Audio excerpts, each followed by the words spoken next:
और विदेश नीति को लेकर भारत सरकार का स्टैंड क्या पिछले कुछ सालों में बदला है इजरायल और फिलिस्तीन को लेकर, जो सवाल विपक्ष की तरफ से उठाया जा रहा है। सज्जनहार सर प्लीज उसका जवाब दीजिए। देखिए, मैं तो ये समझता हूं ये आतंकवाद का मसला है, ये आतंकवाद का मुद्दा है और भारत आतंकवाद से बहुत पीड़ित है। हमने देखा है, चाहे 26/11 हो, उससे पहले हो, बहुत हमारे ऊपर आतंकवाद के हमले हुए हैं, क्रॉस बॉर्डर टेररिज्म हुआ है।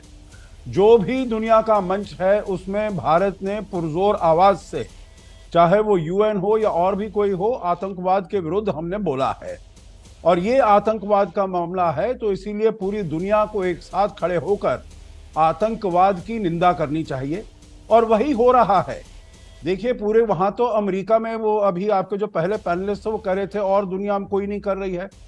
देखिए, सब देश जो हैं अपने हित को देखते हैं। भारत का हित है जो आतंकवाद को दुनिया से खत्म किया जाए, जीरो टॉलरेंस टू टेररिज्म, वही हमारी नीति है, वही हम नीति अपना रहे हैं रोमाना।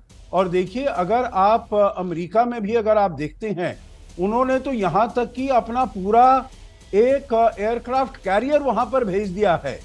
उन्होंने एयरक्राफ्ट कैरियर भेज दिया है वहां पर मेडिटेरेनियन सी में, जिससे कि वो इजरायल की सहायता कर सके, जिससे कि कोई अगर हिजबुल्ला या ईरान या कोई और वहां पर दखल अंदाजी देने का प्रयास करे तो उसके विरुद्ध वो काम कर सके।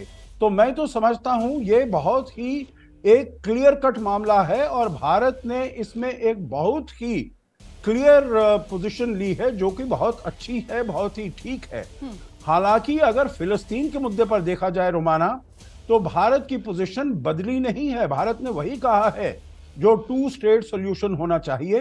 फिलिस्तीन को भी अपनी जगह मिलनी चाहिए, इजरायल को भी अपनी जगह मिलनी चाहिए, और वो हमारा जो स्टैंड है वो अटल है। आजकल ये बात है सर, आपने बिल्कुल सटीक अंदाज में ये बात रख दी है। मुझे लगता है वारिस पठान साहब को अब आ जाना चाहिए।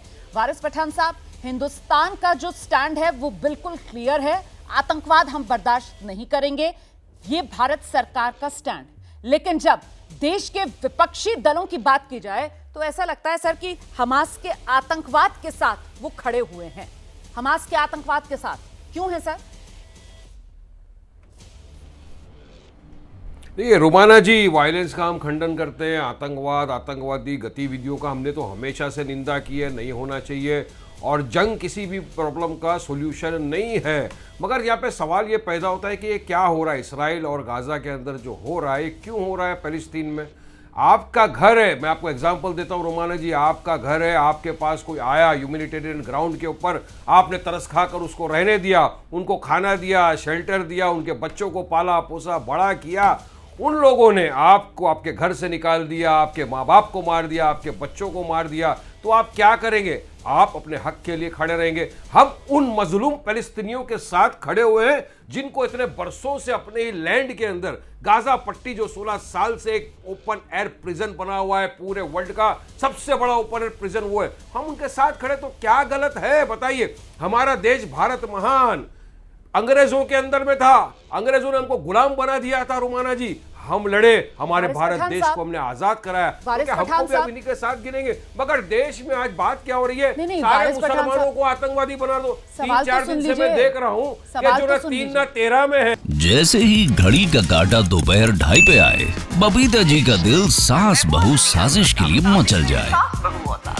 और ये है इनकी बहू, पूरे दिन ऑफिस की टेंशन हो जाए गॉन जब ये करें अपना फेवरेट शो फ्री टाइम पे ऑन। इनकी तरह आप भी देखें अपना फेवरेट शो अपने टाइम पर और डाउनलोड कीजिए एबीपी लाइव ऐप अपने स्मार्ट टीवी पर।